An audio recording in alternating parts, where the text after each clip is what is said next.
नमस्कार दोस्तों, आप सबका अभिनंदन। नमस्कार। आप व्यस्त थे, शंकराचार्य जी के पास थे। यहाँ सुनील जी का थोड़ा हाल गड़बड़ाहट हो रहा था, तो उनको देख के मुझे एक शेर याद आया कि निगाहें दर पे लगी हैं, उदास बैठे हैं, किसी की आने की लेकर के आस बैठे हैं।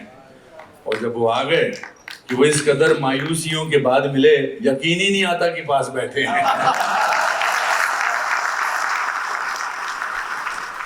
ये मेरा सौभाग्य है कि मुझे आपसे बात करने का मौका मिल रहा है। हम मिले बहुत है, मैं आपको बहुत पसंद करता हूँ, प्यार करता हूँ, आपका बहुत आदर करता हूँ, ये आपको पता है। और मेरी धर्मपत्नी भी आपकी बहुत बड़ी फैन है। मैंने सोचा कि मैं रिसर्च करूंगा आपके ऊपर। कोई रिसर्च करने की ज़रूरत नहीं है, जो मेरे मन के अंदर सवाल हैं वो आपसे पूछता हूँ।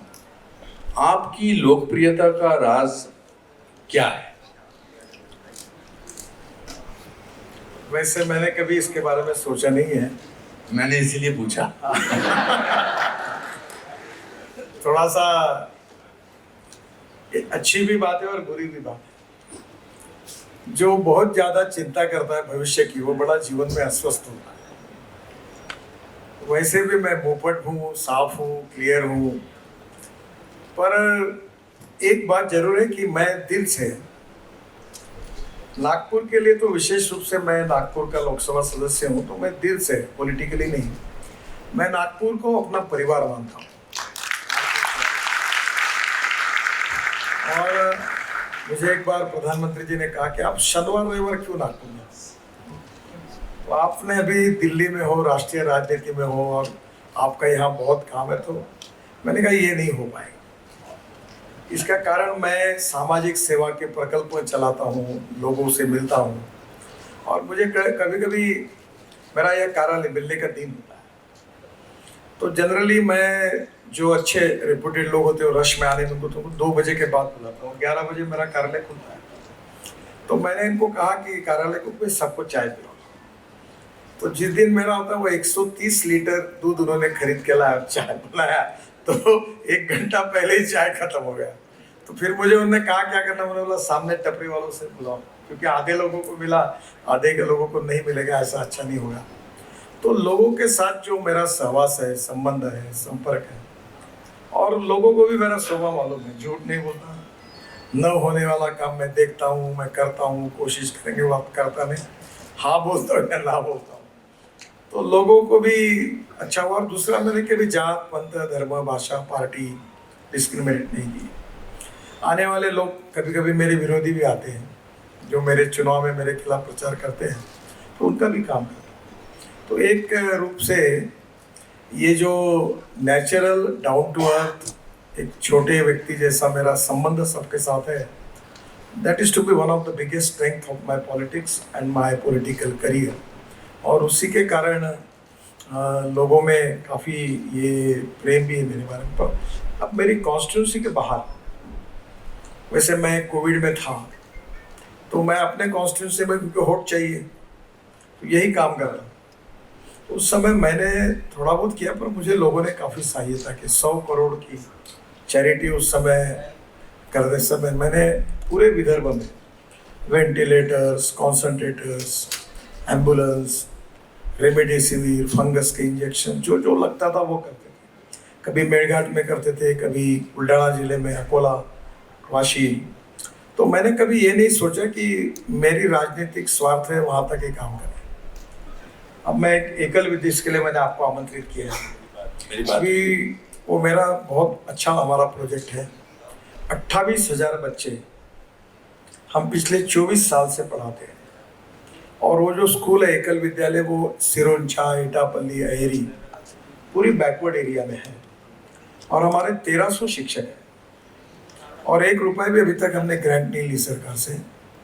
और जो सिखाते, वो जो सिलेबस ऐसा है कि नखून साफ करना, अखबार पढ़ना, दांत कैसे अच्छे साफ करना, तेल लगाकर बाल कैसे निकालना, साबुन लगाना, क्योंकि वहाँ की परिस्थिति अलग है। तो उनको आदिवासी मेड़घाट में काफ़ी ऑपरेशंस हुए वहाँ, अलग अलग प्रकार के डॉक्टर कापरे करके उनको हम लेके गए वहाँ, उन्हें इतने 4,000 4,500 ऑपरेशन किए। तो वहाँ ये सब काम करते समय कभी पॉलिटिकल विचार नहीं किया, और लगभग तो मैं पॉलिटिकल करता भी नहीं। मैं ये कहता हूँ कि जो ज़रूरतमंद है वही तो अपने आता है, तो उसका काम करते जाओ, हो सकता है तो जितने होगा लोगों की मदद करो। तो यही भाव है जिसके कारण जैसे मैं लोगों को अपना समझता हूँ, वैसे धीरे धीरे लोग भी मुझे अपना समझते हैं। यही उसकी बहुत अच्छे। हाँ, मैं आज फ्लाइट में जब था तो मेरे साथ एक नौजवान लड़का बैठा था। उसके पिताजी शायद आपके साथ काम करते हैं या आपसे जुड़े हुए हैं, कोई गुप्ता जी हैं। वो मुझे मिला और कहते आप कहाँ जा रहे हैं? मैंने कहा ऐसे ऐसे फंक्शन में। तो कमाल के आदमी है। तो when a young person speaks about you like this, तो ये आप मेरी एक ये जो सवाल हैं शायद लोगों के मन में भी होंगे, इसीलिए वही सवाल निकलेंगे मेरे मन में कि देखिए अब आपको पता है कि आप कैसे बन गए हैं। See, you've done a lot of work. When you were a student, when you were a young person, who was your idol? कि यार मैं ऐसा इंसान बनना चाहता हूँ। कोई ना कोई तो, जैसे मेरे दादाजी मेरे आइडल थे। सर आपको क्या बताऊं, नाटक पीछे से और सिनेमा सामने से देखने वाले क्लास से ना। 1 रुपए 5 पैसे में थर्ड क्लास का टिकट मिलता था जी, और 85 पैसे में पहले मिलता था, पर टिकट बढ़ गया तो 1 रुपए 5 पैसे हुआ। वाह। तो वो राजविलास टॉकीज, श्याम टॉकीज में मुझे याद है यहाँ से जो पब्लिक बैठी इतना डिस्टेंस, जी, वो शशि कपूर का पिक्चर था, जानवर और इंसान शायद ऐसा। हाँ जी जी। तो पहले दिन टिकट निकालने के लिए गए थे, तो हमको तो 25 फुट तो हमारा पैर ही जमीन पे लगा नहीं, शर्ट फाट गया और अंदर गए थर्ड क्लास का। तो पूरी फुटपाथ की जिंदगी, और मैं स्टूडेंट लीडर था, तो डीजल नहीं, गाड़ी नहीं, कुछ नहीं, व्यवस्था नहीं, क्या करना। तो एक हरी रेड्डी करके हमारा दोस्त था एग्रीकल्चर, तो हमें लगता था सबसे बड़ा आदमी कौन, जिसके पास पुरानी एम्बेसडर है और दूसरे पास स्कूटर है। तो हरी रेड्डी ने मुझे कहा कि मैं चुनाव लड़ रहा था यूनिवर्सिटी छात्र संघ, बोले नितिन मैं तुमको मेरी स्कूटर पर, तो स्कूटर मिल गई। अब इतने लोगों में जाना कैसा, ये जो अजय बैठे संचित, के पिताजी शक्ति कुमार जी और एक मुरली साहब अभी है, पिताजी नहीं है, ये 2-3-4 लोग हमको 2,000 5,000 देते थे। इनका चाचा चेनू संचेती वो भी मेरे साथ था।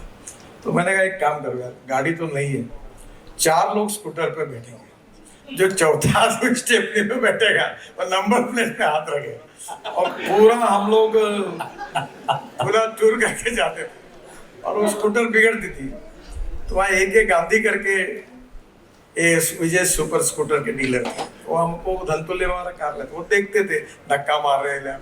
एक दिन हमारे पास आए, हाथ जोड़कर बोले देखो ये स्कूटर मेरा ब्रांड है, आप मेरे दुकान के सामने धक्का मार मार के चला दो, आप ऐसा करो मैं फ्री ऑफ चार्ज सुधार दूंगा स्कूटर को, ये बात।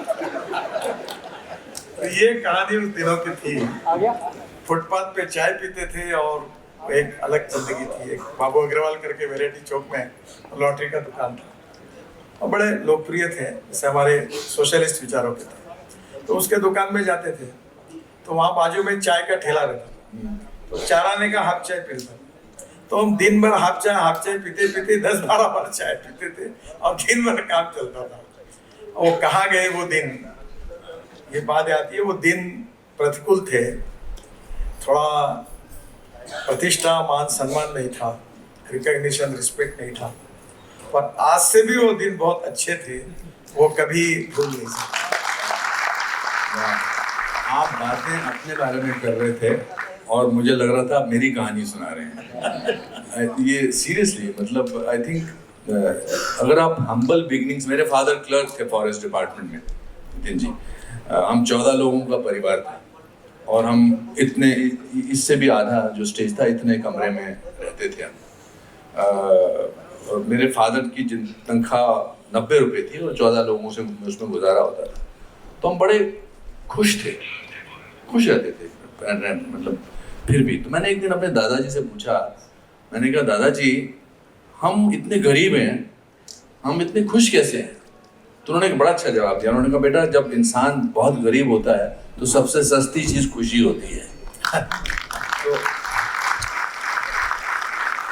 और आपने फिल्मों का जिक्र किया, तो अगर कोई मुझसे पूछे कि मैं फिल्मों में, तो मैं फिल्में देखने से ही हमको फिल्में देखने का, पढ़ाई में बहुत आप पढ़ाई में अच्छे थे? नहीं, बिल्कुल नहीं। मैं भी बिल्कुल नहीं था।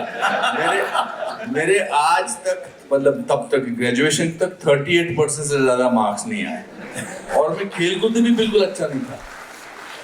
ये ताली मारने वाले जो है ना, ये इनके भी 38% ही मार्क्स आते हैं। मैं खेलकूद में भी बिल्कुल अच्छा नहीं था। एक दिन मुझे मेरा पीटी टीचर दौड़ता हुआ देखा, बोला रुक जा, तू अकेला दौड़ेगा तब भी सेकंड आएगा। आप क्या कह रहे थे?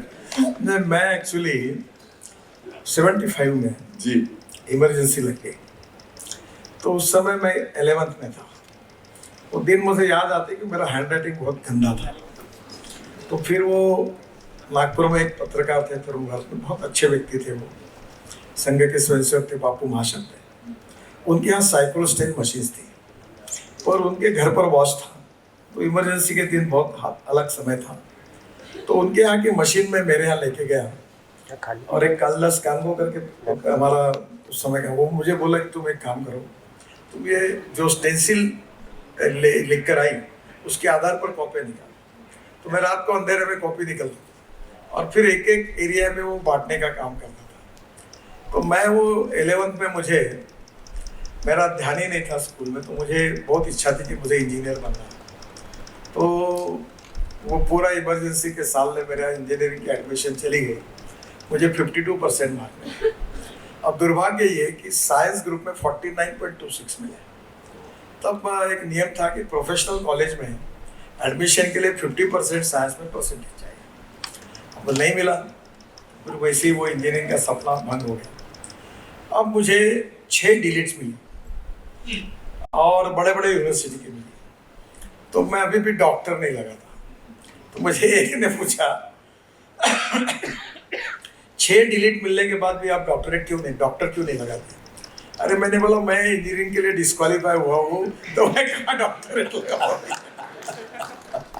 तो कभी कभी ये लाइफ में ऐसा होता ही है, और मुझे लगता है कि केवल डिग्री ये जीवन में, कल मैं IIM नागपुर में था जी, तो हिंदुस्तान के सभी टैलेंटेड 95 और 96% वाले हिंदुस्तान के लड़के उनके पास थे। शिव खेरा जी का जो ट्रेनिंग हुआ उसका समारोह के लिए गया था।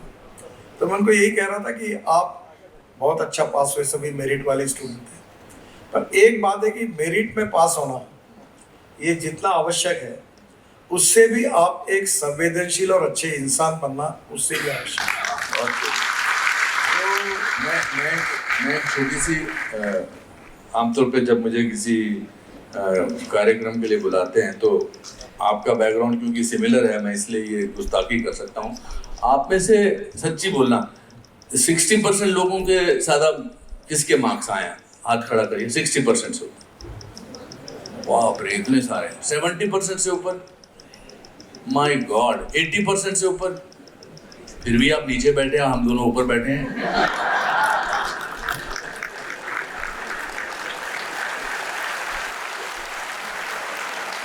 नहीं, और इसके ऊपर एक मजाक बताता हूँ। जी बताइए।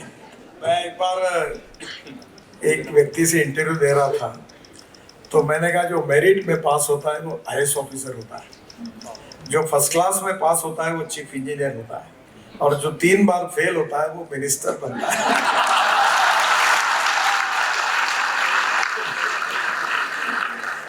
आप अगर मिनिस्टर के डिटेल में जाओगे तो आपको 2 बार 3 बार फेल हुए ही लोग ज्यादा मिलेंगे। आप में बहुत फोकस है, आप में कमाल का फोकस है। जैसे अर्जुन को सिर्फ चिड़िया की आंख नजर आती थी, आपको सिर्फ हिंदुस्तान की सड़कें नजर आती हैं और हाईवेज नजर आते हैं। ये फोकस, आपने अपना जीवन के बारे में बताया, पढ़ाई में नहीं थे, आपके जो बड़े अच्छे किस्सा सुनाया आपने स्कूटर का, तो there is a certain sense of humour that you have and I always notice that. But when did you discover कि फोकस लाइफ में बहुत इंपॉर्टेंट है? अब तो मतलब दुनिया जानती है आपके फोकस, बिकॉज आप फोकस के साथ साथ उसका परिणाम भी देते हैं, मगर आपको कब लगा कि मेरे को अभी जिंदगी को अपने डगर पे लाना जरूरी है। आप शिमला के हैं जी और आपका मैंने ये जो इंटरव्यू सुना है, जी जिस संघर्ष से आप पढ़े हुए हैं, जी तो आपके प्रदेश की ही कहानी बताता हूँ। जी मैं मनाली गया था, काफ़ी बार जाता हूँ। तो चंडीगढ़ से हेलीकॉप्टर से मनाली जाता था। तो मैं वो चंडीगढ़ से उड़ने के बाद बहुत जल्दी मनाली पहुंच जाता था। और जब कार से जाते तो लोग 8 घंटे 9 घंटे बताते थे, वो पहाड़ चढ़ते थे। तो मैं एक बार मनाली उतरा तो धूमल साहब चीफ मिनिस्टर थे। तो मैं जब वो लेने के लिए एयरपोर्ट आए तो मैंने उनको कहा, धूमल साहब, ये चंडीगढ़ तो ऐसे गया निकला कि 3 पहाड़ के पीछे यहाँ से, और ये कितना समय जाता है। तो उन्होंने कहा, आप कुछ तो भी करिए, अगर टनल बन जाएगी 2-3-4 बीच में तो ये बहुत आसान होगा। तब मुझे ध्यान में, मैं तुरंत आया और काम को लगा। अब दिल्ली से चंडीगढ़ तो हमने पढ़ा, और अभी 9 फ्लाईओवर का मैंने उद्घाटन किया और वो 2.5 घंटे में हो जाएगा। तो मैंने चंडीगढ़ से जो 9 घंटे का रोड था, किरतपुर और वो सब, वहाँ टनल बनाई अभी, और अभी मैं 2 महीने के बाद जा रहा हूँ। वो 9 घंटे का टाइम 3 घंटे का हुआ। अब मनाली डायरेक्ट हो सकते हैं। तो कभी कभी ये अनुभव भी सिखाता है कि लोगों की आवश्यकता क्या है। ये आप फिर भी मैं आपने कहा कि स्टूडेंट ऐसे, मैं फोकस इसलिए पूछ रहा हूँ आपसे बार बार कि कब आपको लगा कि अब मुझे जो है जीवन को एक सड़क पे लाना है। ये तो आपने अभी की बातें बताई, अभी सब कुछ किया, but as a youthful person, as a young person, as a आपके जो मैंने थोड़ा बहुत पढ़ा, आपके पिताजी बहुत जल्द आपकी कम आयु में चल बसे थे। तो आपका बड़ा कौन था जो आपको बोलता था ये करना है ये नहीं करना? देखिए, सच बता, जी, मैं कोई सोचता ही नहीं। अच्छा। मैं तो चला जिधर चले रास्ता, कहाँ है मेरी मंजिल, कहाँ मुझे पता कहाँ मेरी मंजिल वाली कहाँ। It's such a refreshing thing to see a person sitting next to you who enjoys cinema. वरना मैं बहुत सारे लोग मिले, मैं हिंदी फिल्में मुझे अच्छी नहीं लगती, या हमें हिंदी फिल्में बोलने से। एक मेरा लाइफ में, जी, मैं कोई बहुत बड़ा थिंकर हूँ या कोई विचार करने वाला, ऐसा इतना तो नहीं, पर मैं आरएसएस और विद्यार्थी परिषद में जब काम करता था जी, तो एक बात मन में ठान गई कि भाई देश के लिए, समाज के लिए कुछ करें। And politics is the instrument of socio economic empowerment. तो हम लोग जो समाज में सोशली, इकोनॉमिकली, एजुकेशनली बैकवर्ड है, तो जिनके पास मकान नहीं है, रोटी नहीं है, कपड़ा नहीं है, क्या उनके जीवन को बदलने के लिए हम कुछ कर सकते हैं क्या? अपना खुद का जीवन ठीक करके, ये नहीं कि अपना जीवन बर्बाद करके उनके लिए करें। तो एक इंस्पिरेशन और मोटिवेशन मिला। और फिर ये तय मैंने किया कि पहले तो जीवन में शुरुआत के समय में आर्थिक दृष्टि से इतनी तकलीफें काम करते समय सहन की कि नागपुर में साइकिल रिक्शा होता था।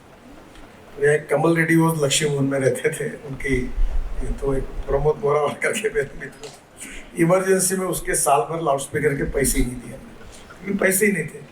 तो हम साइकिल रिक्शा में जा रहे थे, वो पीछे से आ रहे थे साइकिल, आओ गडकरी, हम ऐसे ही देखते थे ताकि वो क्या जवाब दे उसको।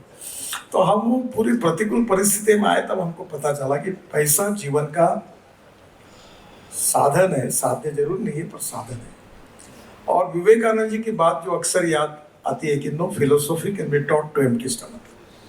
तो 2 बातों ने, और फिर संघ में हम कुछ समाज के लिए करें, गरीब के लिए करें, लोगों के लिए करें, देश के लिए करें, ये भाव से फिर काम करना शुरू किया। और वो भाव आज भी काम। मैं जब बचपन में था तो हमारे हिंदी में एक कविता हमको पढ़ाई गई थी कि वही मनुष्य है कि जो मनुष्य के लिए मरे, यही पशु प्रवृत्ति है कि आप ही चरे, वही मनुष्य है कि जो मनुष्य के लिए मरे। स्वाभाविक रूप से उस समय फिलॉसफी, सोच ये बनी कि नहीं, कि हम लोगों के काम में, हम जो लोगों में, अभी इसको बहुत लोगों ने विचार किया, ये भूटान के प्रधानमंत्री जी ने यूनो की भाषण में happy human index, domestic happy human index, इसकी बात की। तो हर आदमी का जीवन का सुखांक अलग अलग है और उसके क्राइटेरियाज भी अलग अलग है, और हम अपने डे टू डे लाइफ में उसके जीवन को वो व्यक्ति और हम मिलकर बदलने की क्या कोशिश करते हैं, यही जीवन की बड़ी फिलॉसफी है। तो मैं अब किसानों में ज़्यादा काम करता हूँ और मुझे बहुत दुख हुआ कि विदर्भ में 10,000 किसानों ने आत्महत्या की।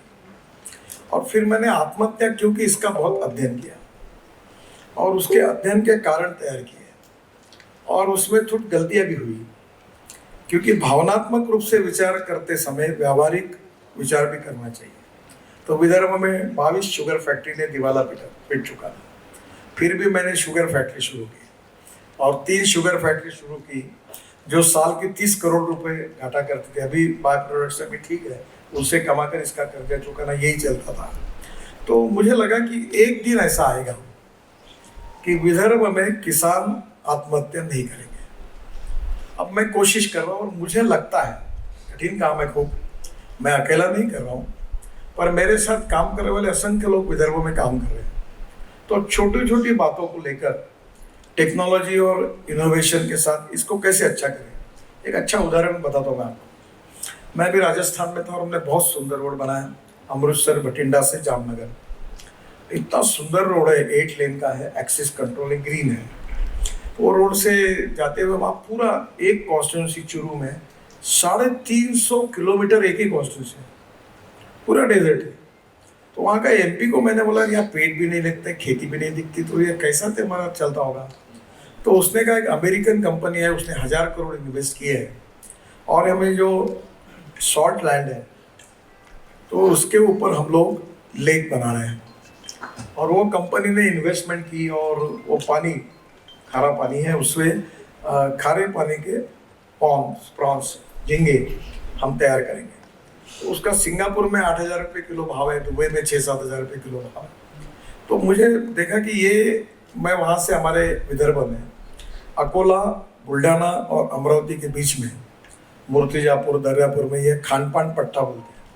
तो एक जियोलॉजिस्ट था, उसको वो कह रहा था, उसने प्रयोग शुरू किया। तो मैं अभी 1-2 महीने पहले खामगांव गया था, तो मैं हेलीकॉप्टर से वहाँ उतरा और वो पायलट प्रोजेक्ट कर रहे कि जमीन निकाल रहे हैं, शुद्ध पानी जा रहे हैं और खानपान पट्टे को अच्छे इसमें, क्योंकि वहाँ पेड़ नहीं लगते, संतरा नहीं लगता, नींबू कुछ नहीं होता। तो फिर मैंने उनको कहा कि आप अगर 1-1, 2-2 एकड़ के तालाब बनाएंगे और प्रॉन्स का प्रोडक्शन करेंगे तो खारे पानी के कारण आपको 1 एकड़ में 40 लाख 30 लाख रुपए फायदा मिल सकता है।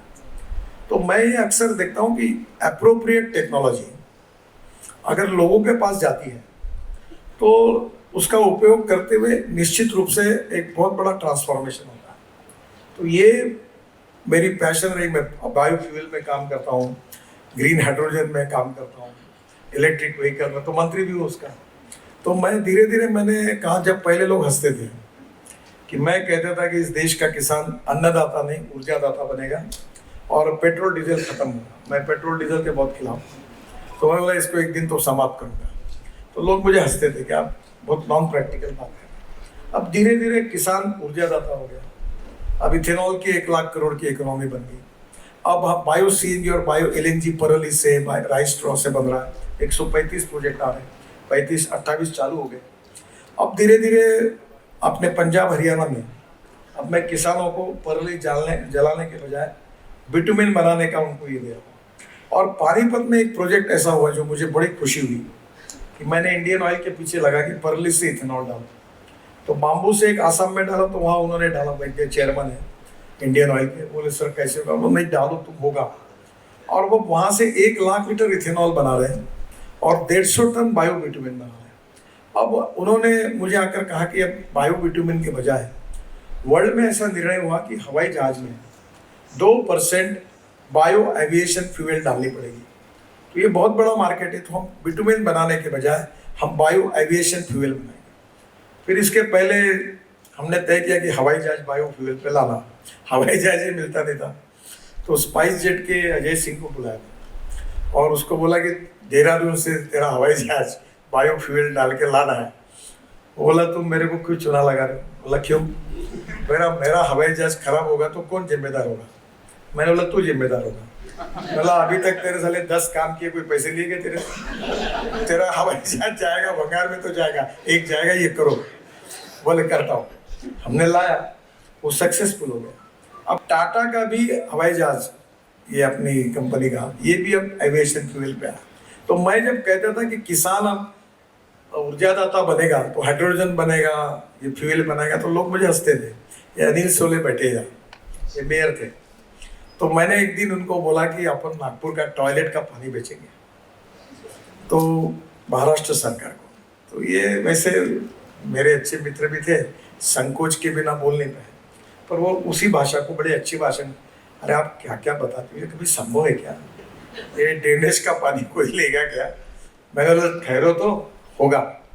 और आपका आश्चर्य होगा कि नागपुर ये देश की ऐसा शहर है कि यहाँ का टॉयलेट का पानी अच्छा करके हम महाराष्ट्र सरकार की बिजली कंपनी को देते हैं और हमारी महानगर पालिका को 300 करोड़ रुपए साल के मिलते हैं। और अभी उस पानी से हाइड्रोजन तैयार करना और जो वेस्ट है उसको सेग्रीगेट करके उससे हाइड्रोजन बनाने का कैसा है, इसके पीछे मैं लगाऊं कि नागपुर में हाइड्रोजन तैयार हो और नागपुर की ट्रक और बसेस उसके ऊपर चले। बहुत अच्छा हुआ आप इंजीनियर नहीं बने।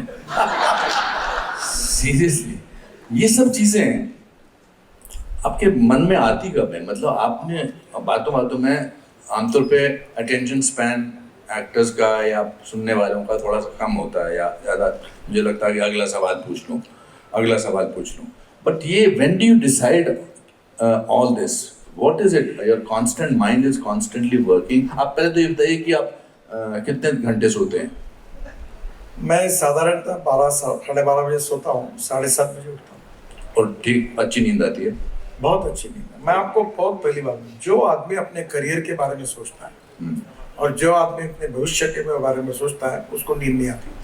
मैं बोलता हूँ मेरी अवकाश से ज़्यादा भगवान ने मुझे बहुत ज़्यादा दिया, और जनता को भी कहता हूँ, नम्रतापूर्वक कहता हूँ, देखो भाई तुमको अच्छा लगे तो वोट देना, नहीं तो मत देना, मैं हूँ ऐसा हूँ। तो मैं पॉलिटिक्स में चिंता नहीं करता, ना मीडिया की सोचता, ना नेता की सोचता, ना किसी की सोचता। जो सही है वो करना है, जो नहीं वो नहीं करना है। तो मुझे लगता है ये जो सोचने वाले लोग जो होते हैं ना, इनका केवल आंखों का नंबर बढ़ता है। सोचना बंद करो और ठोकना शुरू करो। मैंने निर्णय करना शुरू। अभी सरकारी अफसरों को कहता हूँ, एक बड़े सेक्रेटरी को मैंने कहा था, आपका तो बहुत अच्छा है। बोले क्या है सर? बोला पत्नी से भी ज्यादा प्रेम आपका फाइल पे ऊपर है। बोले क्यों? बोला 3-3 महीने दबा के बैठते हो, ये जल्दी क्यों नहीं निर्णय करते? तो मैं अक्सर लोगों को कहता, I like people who can get the thing done. Even I like people who can take the wrong decisions, but I dislike honest people who don't want to take the decisions. और मैं जब मुंबई में पहली बार brilliant, I think that's such an amazing thing to say. Worli Bandra 55 flyover, Mumbai Pune highway, तब मुझे financial model समझ में आया। अब ये मेरे पास एक गॉड गिफ्ट नहीं कह, पर ऐसी समझते हुए आ गई। आप मुझे नॉन वायबल प्रोजेक्ट बोलो। अभी जैसे ये सभागृह है, तो ये पीडब्ल्यू मिनिस्टर बावनकुळे थे, सामने एमएलए होते हैं। तो मैंने उनको कहा कि ये पूरा कन्वेंशन सेंटर में और वहाँ 7 स्टार होटल बना सकते हैं हम लोग बिन पैसे से। तो बोले कैसे? तो मैंने बोला यहाँ अंडरग्राउंड पार्किंग करके यहाँ बड़ी बिल्डिंग बनाएंगे, नीचे से रोड के नीचे से रोड बनाएंगे, और वहाँ 600 रूम का एमएलए हॉस्टल का 5 स्टार होटल बनाएंगे, और उसके साथ 1,500 स्क्वायर फुट के कम से कम 100 ऐसे फ्लैट्स बनाएंगे जहाँ होटल रेस्टोरेंट की सब फैसिलिटी होगी। और वो जो साल भर उसको किराए से देंगे, और 1 महीना वो फुकट क्लास वाले जो हम लोग हैं उनके लिए रहेंगे। और ये जो ऑडिटोरियम है इसकी कैपेसिटी 2,000-2,500 करेंगे, और यहाँ नीचे में पार्किंग और यहाँ कन्वेंशन, उसका इनकम मिलेगा। इससे पब्लिक प्राइवेट इन्वेस्टमेंट हो जाएगा। अभी हमने एक नागपुर में इससे बड़ा एक 2,500 कैपेसिटी का हॉल बना। तो मैंने कमिश्नर को कहा कि ये हॉल 10,000 रुपये में देना है। वो बोले संभव नहीं है। बोला क्यों संभव नहीं है? बोले इसका एक समय का इलेक्ट्रिसिटी का और एसी का, एयर कंडीशनिंग का खर्चा 80,000 रुपये है। मैंने बोला मुझे नहीं मालूम, वो तो गरीब लोगों के कार्यक्रम होंगे तो हॉल बना के फायदा है। तो मैंने बोला मैं आपको मार्ग बता दूँ। हमने तुरंत ऊपर में सोलर लगाया पूरा। अब 80 कार्यक्रम ऐसे होते हैं जो सोलर पर चलते हैं, तो उसका बिजली का बिल 0 है, तो हम सस्ते में दे सकते हैं। तो हर चीज में अगर आप में इच्छा शक्ति स्ट्रांग है, पॉजिटिविटी है, और आपको लगता है कि इसका सोल्यूशन निकल सकता है, तो ये जो कमिटमेंट और पॉजिटिविटी और fast track decision making process, लोगों से समझना, अंडरस्टैंडिंग, टीम वर्क, और ये होगा तो आप कोई भी समस्याओं को सुलझा सकते हैं। और वो समस्या सुलझाना कोई करे, अभी मैं बॉम्बे स्टॉक एक्सचेंज में हमने एक इनविट बॉन्ड निकाला, वो मेरी आइडिया थी। और मैंने कहा कि अब बड़े लोगों को नहीं, अब छोटे लोगों के पैसे से रोड बनाना है। तो मेरे अधिकारी तो 3 महीने समझ ही नहीं पा रहे कैसे होगा, कौन देगा। मैंने कहा मैं मंत्री हूँ, मैं बोल रहा ऐसे ही कर। अब किया बॉन्ड, इनविट बॉन्ड लॉन्च किया। तो वो जो बॉम्बे स्टॉक एक्सचेंज में जाता हूँ तो पहले वो एक्सचेंज वाले मेरा फोटो निकालते हो, जो फूल है उसके सिंग पकड़ के आप पकड़ो, बोला फोटो निकालो। तो वो उस समय हमने जो बॉन्ड सब्सक्राइब किया तो 10 दिन के बाद वो क्लोज करना था। तो मेरा कार्यक्रम तय हुआ, उसका प्लानिंग हुआ और हमने इनविट बॉन्ड को लॉन्च किया। मैं गोवा था, तो पहले दिन 7 घंटे में हमारा 7 टाइम्स ओवर सब्सक्राइब हुआ। जैसे बरसात पड़ती वैसे पैसे आ रहे थे। तो मेरे मेंबर फाइनेंस सब जल्दी मुंबई आओ। बोला क्यों? बोले आप नहीं आओगे तो इतने पैसे आएंगे, इतने लौटाऊंगा कैसे? ये 10 दिन के छोड़ो, 7 घंटे में ओवर सब्सक्राइब हो गया, आप जल्दी आओ। मैं अपना काम छोड़ के गोवा से गया, दूसरे दिन वो बेल बजाई, इश्यू क्लोज किया।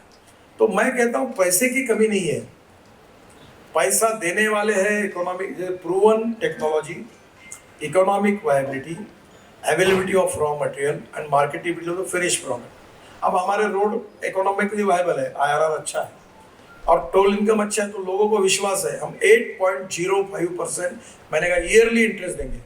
फिर मैंने कहा कि जो रिटायर्ड है, पेंशनर्स है, उनको महीने में पैसा चाहिए तो ब्याज हर महीने में उनके अकाउंट में देंगे 8.05%। AAA रेटिंग NHI का है। अब ये लोग बैंक में जाएंगे तो 5, 5.5 के ज़्यादा ब्याज नहीं मिलेगा। तो मैंने कहा कि अब इन लोगों को फायदा मिलना चाहिए। तो नेचुरली लोगों का इतना रिस्पॉन्स मिला, ना पैसे की कमी है, अगर कमी है तो ईमानदारी से भ्रष्टाचार न करते हुए काम करने वाले लोगों की कमी है।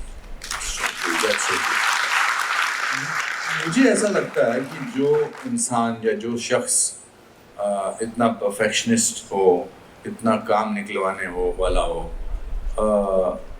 if you are surrounded by people who are not so efficient, suppose, मतलब I'm sure you make sure that they are efficient. आप impatient होते हैं या angry होते हैं या कुछ भी नहीं होते हैं? एग्री तो नहीं होता। आपको कभी गुस्सा नहीं आता? बहुत गुस्सा आता, और मैं गुस्सा आने के बाद क्या क्या कहता हूँ ये आपको नहीं बता सकता। हिंदुस्तान के नामांकित लोगों ने मेरी जितनी गालियां खाई होंगी वो किसी ने नहीं खाई। वाह, उनको लिए तो आशीर्वाद होगा, उनकी जिंदगी बन गई होगी। एक बात जरूर है सर, हाँ कि मैं एक फिलोसॉफी पे विश्वास रखता हूँ, एक conversion of knowledge into wealth. Innovation, entrepreneurship, science, technology, research, skilled and successful practices. We name it as knowledge and conversion of knowledge into wealth in the future. दूसरी मेरी बहुत important philosophy है, no material is waste and no person is waste. It is depending upon the appropriate technology and the vision of the leadership that you can convert waste into wealth. तो मेरे साथ ऐसे बहुत से लोग हैं सरकार में, मैं बोलता हूँ अरे तुम तो वर्मीकल्चर करने के लिए लायक नहीं। तो कभी कभी ऐसा मौका आता है। पर एक बात आपको बताऊं, ये पोल्यूशन का मामला बहुत गंभीर है। तो एक बार ये टाटा, महिंद्रा, ये सब के मालिक और लोग, मैं बहुत बार कर रहा यूरो 4 से यूरो 6 पर कूदना चाहता था, क्योंकि प्रधानमंत्री जी 2070 के पहले कार्बन न्यूट्रल देश बनाने की बात कर रहे हैं और मैं पोल्यूशन के प्रति मैं भी बड़ा आग्रही था। 2 बार, 3 बार, 4 बार मीटिंगें हुई और वो मानती नहीं थी। फिर एक दिन मैंने तय किया कि ये होगा ही नहीं। तब मैंने उनको सबको बुलाया और उनको कहा देखो मैं ये निर्णय करने वाला हूँ, यूरो 4 से BS4 से BS6 और ये नॉर्म्स करने वाला हूँ। आएंगे तो तुम्हारे साथ, नहीं आएंगे तो तुम्हारे बिना, नहीं आए तो तुमको घसीटते हुए लेके जाऊंगा और ये काम होगा। और वो निर्णय हमने किया।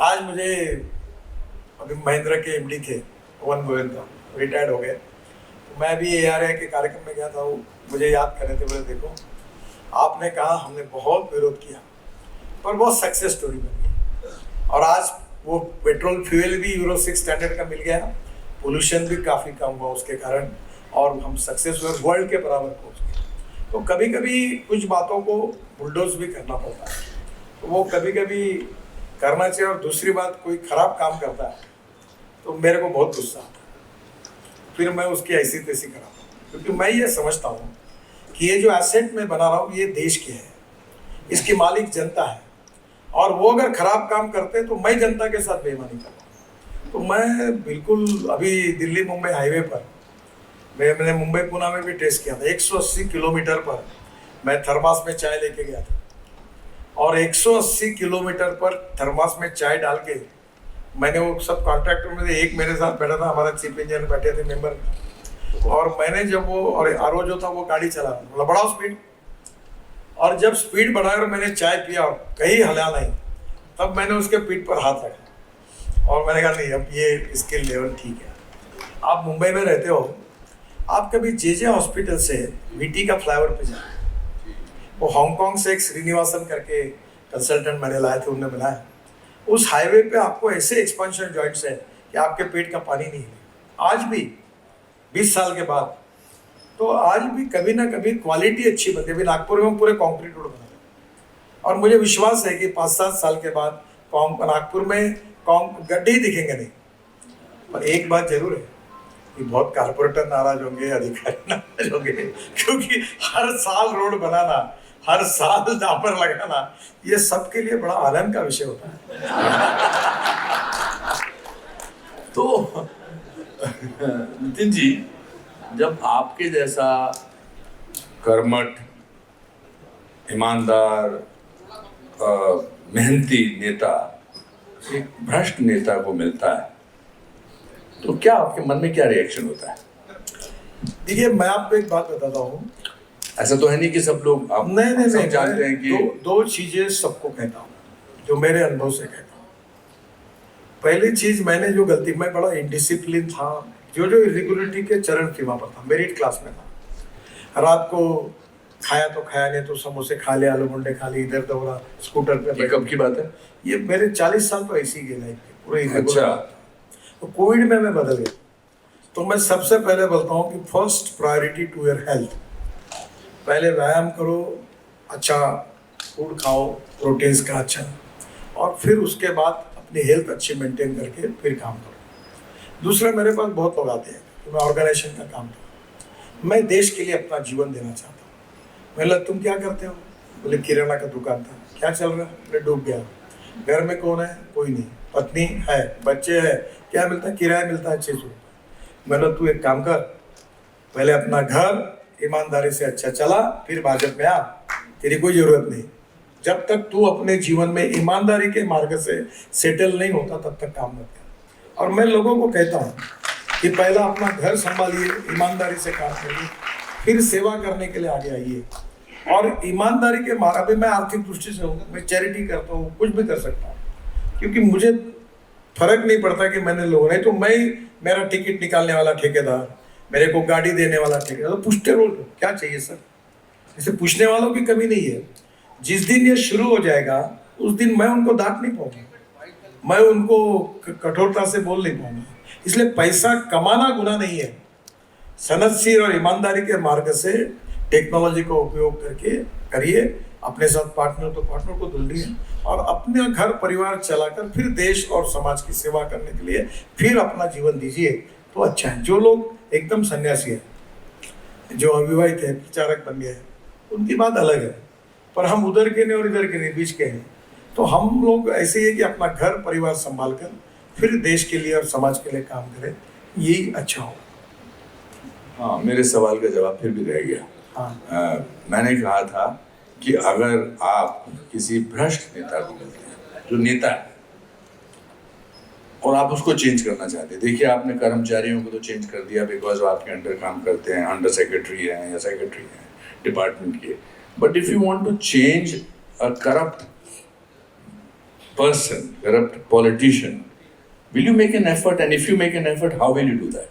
देखिए, मैं दो चीज़ें जोड़ता हूँ, जो अंडरवर्ल्ड और क्रिमिनल और करप्ट, ये प्रवृत्ति है, परिस्थिति व्यक्ति को मजबूर करती है। मैं दो इंसिडेंट बताता हूँ। मैं पार्टी का ऑल इंडिया का प्रेसिडेंट था और नागपुर म्यूनिसिपल कॉर्पोरेशन का टिकट था। तब एक बहुत ही नामांकित गुंडा नागपुर का, वो एक समय जब हम विरोधी पार्टी में थे, मेरे कहने पर पार्टी में आया था। वो नंबर 1 का गुंडा था, मेरिट स्कॉलर था उस क्षेत्र का। तो बाद में मैंने उसको समझाया और मैंने कम से कम 50-60 ऐसे गुंडों का जीवन बदला है, जो बहुत ही लोभर उचक के मर्डर वगैरह की लिस्ट में भी थे। मेरे दादाजी कहते थे गुंडा ही दूसरे गुंडे की परिस्थिति बदल सकता है। मैं गुंडा नहीं, पर वो इसलिए मैंने नहीं कहा, मैंने दादाजी का नाम लिया। तो मैंने सबको धंधे लगा दिए, किसी को टैक्सी दिलाई, ये धंधे मैं अभी भी करता हूँ कि अच्छे मार्ग पे चलो। तो जब उसको टिकट देना था तो उसके भाई को, तो देवेंद्र जी अध्यक्ष थे, वो मेरे जैसे इतना डेयर डेविल नहीं थे। मीडिया लगाती थी, रोज मराठी चैनल में चलता था क्या हुआ, इसको टिकट मिलेगा कि नहीं मिलेगा। तो वो IBN लोकमत पर निखिल वाकड़े वो स्पेशल कार्यक्रम करता था। तो वो देवेंद्र ने मुझे फ़ोन किया कि माहौल बहुत ख़राब है और ये ऐसा ऐसा हो रहा है, ये टिकट देने में बहुत महंगा पड़ सकता है। देवेंद्र, अपने बुरे दिनों में जिसने साथ दिया उसमें ये है, जब हमारी सत्ता नहीं थी। ये मीडिया वालों को जितना पिटना अपने को पिटने दो, चिंता मत करो, उसको टिकट। जो दुख और दर्द के समय हमारा साथी था और हम उसकी बुराई का हमने कभी समर्थन नहीं किया, उसके गुनहगारी का काम करने के बाद उसको कभी सपोर्ट नहीं किया, उल्टा का ये गलत, ये नहीं हुआ, ये नहीं करना, उल्टा उसको अच्छा बनाया। पर पुराना बैकग्राउंड वैसा है तो फिर भी चिंता मत करो। और तुमको सुविधा करके ये बोल दो कि नितिन गडकरी जी ने इसको टिकट देने के लिए कहा, ये मीडिया को मैं देख लूँगा, चलने दो मतलब साले जितने ब्रेकिंग न्यूज लगाने दो। जिसने हमारे साथ एक बार अड़चन के समय साथ दिया, जिंदगी में हमारे अच्छे दिन में उसका साथ किसी भी हालत पर हम नहीं छोड़ेंगे। और ये मैंने जीवन में पालन किया। मैं इस बात की बिल्कुल चिंता नहीं करता कि कौन क्या लिखता और क्या बोलता है। जो मेरे अड़चन के समय जिसने मुझे साथ दी, मैं मेरे अच्छे दिनों में उनको कभी भी नहीं भूलता। और उसके कारण मेरा राजनीतिक नुकसान हो, कोई भी नुकसान हो, मुझे नहीं समझ। कभी कभी फोटो निकालते के समय मेरा ऑफिस, उसके साथ फोटो मत निकालो, उसके साथ फोटो मत निकालो, जो बैठ ला रहे यहाँ खड़ा हो जा, निकाल फोटो, कोई फर्क नहीं पड़ेगा। जिस दिन मैं उसके गुनहगारी कृत्यों का समर्थन करूंगा या वो कृत्य करके उसके लिए बचाऊंगा, तो मैं जरूर दोषी हूँ। और दूसरी एक बात अनुपम जी, मैं बहुत इंपॉर्टेंट है जी, अच्छा व्यक्ति बुरे एटमॉस्फेयर में और बुरा व्यक्ति अच्छे एटमॉस्फेयर में है, तो दोनों का IQ अच्छा ही है, पर उसको संस्कार अच्छे नहीं मिले, उसको अच्छा गुरु नहीं मिला, अच्छा परिवार नहीं मिला, इसलिए वो बुरा हुआ। और जो बुरा व्यक्ति था उसको अच्छे संस्कार, अच्छा गुरु, अच्छा परिवार मिलता है तो अच्छा होता है। आदमी बुरा नहीं होता, परिस्थिति बुरी होती है। और बुरे आदमी पर कठोर शिक्षा होनी चाहिए, उसमें मुझे कोई दुमत नहीं है, क्योंकि जो बार बार करेगा तो शिक्षा होनी चाहिए, पर बुरे आदमी को सुधारना चाहिए। मैं आपको एक बात बताऊं, मेरा कार्यकर्ता था स्वीपर समय, नटराज टॉकीज का गल्ला उसने लूटा था, लूट लिया था। अच्छा, लूट लिया, गुनहगार था। फिर मैंने उसको अच्छा बनाया, वो इतना अच्छा हुआ कि उस एरिया में, झंडा चौक और परिसर में, लड़की और महिलाओं के बीच में भाई जैसी उसकी इमेज थी। कोई किसी को रात को उसको छोड़ के ऐसा कहते। एक दिन एक पेटकर करके पिए थे, तो उन्होंने उसकी पुरानी हिस्ट्री देखी और उसको बढ़ाते खूब पीटते पीटते पुलिस स्टेशन में आया, खूब मारा, उसके ऊपर केसेस डाली। तब मैं पुलिस स्टेशन गया और वो इंस्पेक्टर मर गए, पर वो मैं उनके ऊपर बहुत नाराज हुआ। मैंने उनको कहा कि मैं एक हैवान को इंसान बनाने की कोशिश कर रहा हूँ और वो इंसान को फिर हैवान बना रहे। फिर मैंने कहानी बताई, वो अपनी बात कहते कहते आखिर में एकदम उनको लग गया कि अपने से गलती हो गई। मैंने बोला मेरा मकसद ये कि ऐसे समाज के एक एक बुरे आदमी को पकड़कर अच्छा करना है, और आपका भी वही काम है, आप उसको बार बार पुराने इस पर ऐसा क्यों करते हो। फिर उन्होंने उसकी जमानत कर दी, छूटा और अच्छा आदमी हुआ। तो बुरे आदमी को बुरा करके ठप्पा मार के उसको और जेल में डालना, ये ठीक है कानून का। अभी फिल्म इंडस्ट्री की बात बता, संजय दत्त मेरा बहुत नज़दीकी उससे से संबंध है, और 3-4 महीने में स्पेशल फ्लाइट से वो नागपुर आता है, और आता है तो मुझे घर में आता है, बैठता है, बोलता है, तो मैं भी उसके साथ काफ़ी पारिवारिक संबंध है। मैंने उसकी पूरी ज़िंदगी मुझे पता है, और मैंने हर समय कहा कि उसके लाइफ में कितना बदलाव हुआ है। सब बातों की चर्चा नहीं हो सकती, पर उसका क्लोज फैमिली परिवार से होने के कारण काफ़ी बातों में सुधर गया। और जो जिस बात की वो सज़ा भुगत रहा था, दुर्भाग्यवश उसके साथ उसका नहीं के बराबर संबंध है। कभी कभी परिस्थितियां ऐसी होती है कि किसी एक आधे व्यक्ति को ऐसे ट्रैप में फंस जाता है कि उसके ऊपर पूरा ठप्पा लगाकर उसको समाज एक कोने में ढकेल देता है। कभी कभी सही भी होता है, कभी कभी गलत भी होता है, कभी कभी डायरेक्टली और इनडायरेक्टली किसी पे अन्याय हो जाता है, और उस व्यक्ति को फिर से सही मार्ग पर लाना, ये सामाजिक परिवर्तन की प्रमुख आवश्यकता है। और इसलिए मैं ये मानता हूँ कि हम जिस व्यक्ति को स्वीकार करते हैं उसके गुणों दोषों के साथ स्वीकार करते हैं, और व्यक्तिगत बातचीत करके उसके दोषों को कम करना, और जो गुण अच्छे हैं उसको पब्लिक में उसके बारे में कहना कि इससे ये अच्छे गुण हैं। तो इस पद्धति से व्यक्ति निर्माण का और व्यक्ति को बदलने का काम हम कर सकते हैं, और इसमें बहुत बड़ा काम हो सकता है। ये मैंने संघ में देखा, विद्यार्थी परिषद में देखा। आपने नानाजी देशमुख का नाम सुना होगा। वो विदर्भ के एक गांव से आए और संघ कार्यालय में आए, वो सफाई का काम करने के लिए आए, नौकरी लगी उनको, और वहां से वो प्रचारक निकले और आगे देश में कितने बड़े नेता हो गए। उनमें क्षमता थी, गुणवत्ता थी, कर्तृत्व था, पर परिस्थिति अनुकूल नहीं थी। और जब उनको परिस्थिति अनुकूल हुई, अच्छा मार्गदर्शन मिला, अच्छा संस्कार मिला, अच्छे लोग मिले, तो कहां से कहां चले गए। इसलिए ओरिजिनल व्यक्ति बुरा नहीं होता, परिस्थिति उसके ऊपर छाती है, छाया उसके ऊपर प्रभाव डालती है। और इसलिए जिनके ऊपर गलती से कहीं ना कहीं प्रभाव गलत हुआ होगा, उनको बचाना चाहिए। मैं अभी कल परसों मैं सासवड़ में था, पूना के पास, तो महाराष्ट्र में जिनके ऊपर एक पिक्चर निकला, अपनी एक महिला, अपने वर्धा की क्या नाम है, सिंधुताई सबका। तो मैं वो कार्यक्रम करके सिंधु उनके आश्रम में 90 लड़कियां थी, ऐसे ही समाज की बहुत ही किसी ने छोड़ दी अवैध रूप से वैसी लड़कियां। अब उसमें से फिर वो लड़कियों के साथ मैं 1 घंटा बैठा था। कोई नर्स बन रही थी, कोई इंजीनियर बनी, कोई ऑफिसर बना, और सिंधुताई सपकाळ ने अपने जीवन में उन सब लोगों के जीवन को बदल दिया, उनको अच्छी शिक्षा दी, अच्छे संस्कार दिए, और एक समय जो गुनहगार प्रवृत्ति की तरफ जा रहे थे वो अच्छे बन गए।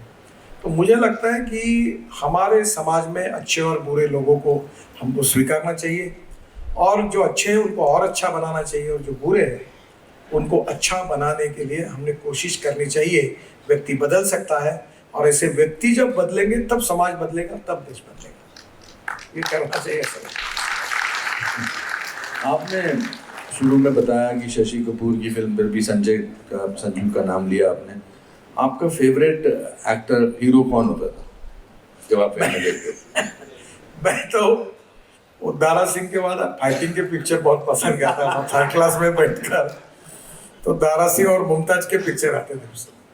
तो हीरोइन आपकी फेवरेट मुमताज थी? नहीं तो पर मैं अमिताभ बच्चन जी के साथ मेरी बात हुई। अच्छा। तो उन्होंने एक बार मुझे बड़ा मुंबई पुणे हाईवे पर धन्यवाद दिए। तो मैंने कहा मैं आपको बहुत पसंद करता हूँ, मैं अमिताभ बच्चन मेरा फेवरेट हीरो है। आनंद मैंने 7 बार देखा था। मैंने भी बहुत बार देखी। मुझे बहुत अच्छा लगा। बहुत अच्छा। मैं जंजीर, हाँ, फिर दीवार, मुझे डायलॉग भी पार्ट थे। उस समय हम लोग बड़ा उनके भक्त थे। क्या कौन सा डायलॉग है? मैं तो फिल्मी हूँ, मैं तो आपको बोलूँगा एक्शन, आप एक डायलॉग बोल के बताओ। अभी तो भूल गया हूँ। नहीं, आपको एक डायलॉग तो बहुत याद है आपको। वो माँ का जो, हाँ, एक मिनट रुकिए, मेरे को एक्शन बोलने दीजिए। कैन यू इमेजिन, मैं हमेशा बोलता हूँ जिंदगी में कुछ भी हो सकता है। आज मंच पर अनुपम खेर नितिन गडकरी जी से एक्टिंग करवाने वाले हैं। Okay. सर राजनेता अभिनेता होते ही है। राजनेता, मैं बताऊंगा आपको अभिनेता और राजनेता में क्या फर्क होता है, बट ये डायलॉग पूरा कर लें हम। एक्शन। एक वो तो मैं दीवार का डायलॉग बहुत फेमस है, पर एक मुझे याद था शत्रुघ्न सिन्हा के पिक्चर में। अच्छा। जली को आग कहते हैं, बुझी को राख कहते हैं, हाँ। जिस राख से बारूद बनती है उसे विश्वनाथ कहते हैं। वाह तो हम लोगों को जो धुलाई होती थी, मारपीट होती थी, उसी में इंटरेस्ट था। तो मैं भी बहुत सारी पिक्चरें तो एक अमिताभ बच्चन की बात छूट गई जी। तो फिर मैंने उनको ये कहा कि मैं बहुत पसंद करता था दीवार, जंजीर, आनंद, सब हो गया। और मैंने कहा ये आपको कभी भूल नहीं सकते। बोले नितिन जी, मेरी फिल्म चलती तो लोग साल भर याद रखते हैं, और गाने अच्छे होंगे तो 2 साल याद रखते हैं, पर हम मुंबई वाले रोज जाते बाहर, तब 55 फ्लाईओवर वर्ली बांद्रा, और कभी मुंबई पुणे हाईवे से आपको 100 साल याद रखते हैं। ये आप ये फिल्म की बात छोड़ो, हम आपको याद रखते हैं 100 साल। बहुत बिल्कुल सही बोला और बिल्कुल सच मैं तो बोला। भूल गया वो सब काम, क्योंकि मैं अब तो दिल्ली में भी चला गया, पर मुंबई के लोग आज भी उसको याद करते हैं जब मुझे मिलते हैं। हाँ, हमेशा बहुत याद अच्छा। और करते रहेंगे। और हालांकि आप गाना गाते हैं? हाँ? गाना गाते हैं? नहीं। अब मैं आपको नहीं इसलिए जवाब दूंगा क्योंकि तो हाँ बोला तो फिर आप मुझे बोलते जाएंगे। मुझे डर मीडिया का है। अच्छा, कोई भी चीज रिकॉर्ड अच्छा, आप होती है। रिलैक्स कैसे करते हो? चलिए बताइए, आप how do you relax as a person? आप हमें वैसे रिलैक्स रहते हैं, बट हाउ डू यू? आप किताब पढ़ते हैं, आप सिनेमा देखते हैं, आप न्यूज़ देखते हैं, आप प्राणायाम करते हैं, आप क्या क्या रिलैक्स करते हैं? देखिए, एक तो आपने बहुत वेट लूज किया। आप जब मुझे पिछली बार मिले थे तो मैंने कहा आपको, नितिन जी आप बहुत अच्छे लग रहे हो, आप तंदुरुस्त, अब आप वेट लूज भी किया, तंदुरुस्त भी लग रहे हैं। बीच में बहुत वेट लूज किया था, तो आप रिलैक्स कैसे करते हैं? एक तो मैं कार में या विमान में जब बैठता हूँ तो मैं सो जाता हूँ। मुझे कमाल किया। मैं आई एम नर्वस फ्लायर। आप बता रहे थे अभी कि मैं हेलीकॉप्टर, मुझे सुबह की फ्लाइट लेनी है, मुझे अभी से टेंशन शुरू हो जाता है। I don't know why. इसका कुछ आप मुझे बता सकते हैं मैं कैसे नर्वस फ्लायर ना रहूं? नहीं, ये मेरे साथ एक प्रॉब्लम और मैं कैप्टन से भी बात कर चुका उमा हूँ। भारती और वसुंधरा जी हाँ दोनों की बड़ी प्रॉब्लम है। हाँ। हवाई जहाज ऐसा सा होता तो ऐसी हाँ, मेरा भी सेम हाल है। तो मुझे लिफ्ट बंद होने के बाद बड़ा डर लगता है। मैं बोलता घर में लिफ्ट को वो लोहे की जाली वाली लो, हाँ। टिकना चाहिए। हाँ, बंद होती तो बड़ा अस्वस्थ होता। अब वो निकल गया। अच्छा। थोड़ा सा आप मन को ही समझा कर एक बार हिम्मत लगाइए तो धीरे धीरे इससे निकल जाए। मैंने बहुत कोशिश की। आज भी जो फ्लाइट से मैं आ रहा था, कल भी शाम को मैंने अपने दोस्त को कहा, मैंने कहा कैंसिल कर दें, बारिश पड़ रही है बहुत ज़्यादा, but then I wanted to speak to you. मेरा ये डर नहीं निकलता है, ये डर मुझे पता नहीं क्यों हमेशा। आपको एक बात बताता हूँ, जी। ये इतनी धुंधी थी हमें, तो मैं पहले एक हेलीकॉप्टर सस्ते में मिला। तो हेलीकॉप्टर ऐसा डीजल की इंजन जैसा था, ऐसा ऐसा होता था, नीचे आता था। तो एक बार मैंने कहा खिड़की से आम भी तोड़ सकता हूँ। तो मैंने उस आकर एक बार सुषमा जी को बोला कि ये आपको छोड़ेगा। मैंने देखा, बोले मैं नहीं जाती। बोले क्या कर रही हो नितिन, कोई चिंता है कि नहीं तुमको? अब मेरा एक्सीडेंट हुआ। अब तब से मैं सुधर गया। मैं स्पेशल फ्लाइट में जाते के समय, हेलीकॉप्टर के समय, अब कार में, हाँ मेरा एक्सीडेंट में एक पैर 4 जगह टूटा है। जी जी।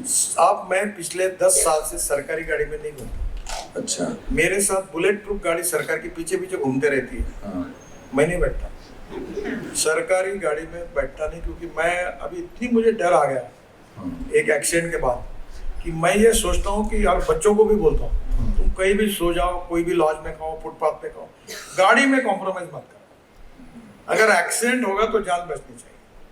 तो मैं उस अनुभव के कारण अब डर निकल मेरे गया। मन में गाड़ी का डर बैठा हुआ है कि भाई एक्सीडेंट होगा तो आदमी बचना चाहिए।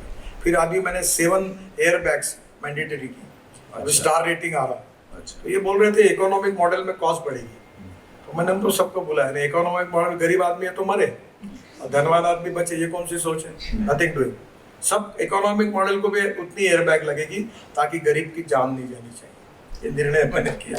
तो ये आजकल रोड इंजीनियरिंग, ऑटोमोबाइल इंजीनियरिंग बहुत है। कल ये बड़ा एक्सीडेंट हुआ है। मैं शेयर करना चाहता हूँ कि मेरा डर कैसे हुआ था। मेरी शादी हुई थी किरण जी के साथ और मेरी शूटिंग मालदीव्स में होने वाली थी। तो मेरा पहला विजिट लाइफ का फॉरेन कंट्री में मालदीव्स का था। तो किरण जी और मैंने कहा मेरी शूटिंग चल रही है, चलिए हनीमून के लिए वहीं चलता हूँ मैं आपको। तो हम त्रिवेंद्रम से एयर इंडिया का जहाज़ जाता था और एक कोई प्राइवेट जहाज़ जाता था। तो एयर इंडिया का जहाज़ गया नहीं, बिकॉज मेरा वो पुलिस इमिग्रेशन क्लियरेंस नहीं था। तो जो प्राइवेट जहाज़ था वो हम एयरपोर्ट पे पहुंच गए तो उन्होंने कहा कि ये जहाज़, उन्होंने 3 जहाज़ लिए थे नीलामी में, उसमें से एक ठीक होके आज जा रहा है और दूर से कहीं ठक ठक की आवाज़ भी आ रही थी। तो जिस महिला ने हमको चेक इन किया वही महिला एयर होस्टेस थी। और पहली बार जो कॉकपिट और जो पैसेंजर्स की सीट थी, कोई सीटिंग अरेंजमेंट नहीं था, ऐसे बैठे थे लोग। और 8-10 लोग जो बैठे थे उनको देख के लगता था इनको जिंदगी से कोई मोह नहीं है। और पर्दे वाला वो महिला कहती है, now we will show you the use of oxygen mask. तो कुछ नहीं गिरा, कोई ऑक्सीजन मास्क नहीं था। And in case of emergency there will be a life jacket.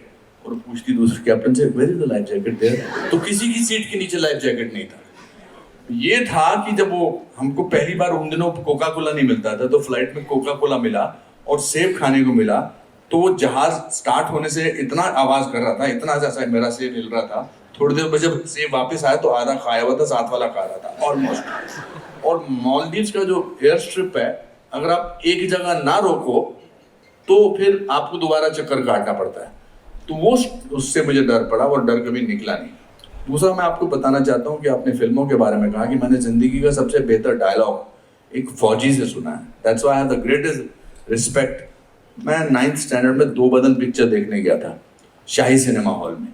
Cinema hall में जब तक तो टिकट विंडो नहीं खुली होती थी तब तक तो लाइन लगी होती थी, जैसे टिकट विंडो खुलती थी वो लाइन टूट जाती थी। तो मेरे आगे एक फौजी खड़ा था, उसकी नई नई शादी हुई थी, वो भी अपनी वाइफ को देख रहा था, तो उसने वर्दी पहनी हुई थी, बट वो टिकट विंडो ऐसी थी तो अंदर वाला बाहर नहीं देख सकता था। तो इसने हाथ अंदर डाला और इसने कहा 2 टिकटें देना। तो अंदर से एक आदमी बोला, घबरा मत दे रहा हूँ। जो फिर इन्होंने डायलॉग बोला, इन्होंने अंदर से उसका गिरेबान पकड़ा और उसको ऊपर उठाया, उसने कहा गोली से नहीं घबराया तो तुझसे क्या घबराऊंगा। And that is where I felt there is a great amount of respect in my heart for the armed forces. There are a lot of yes,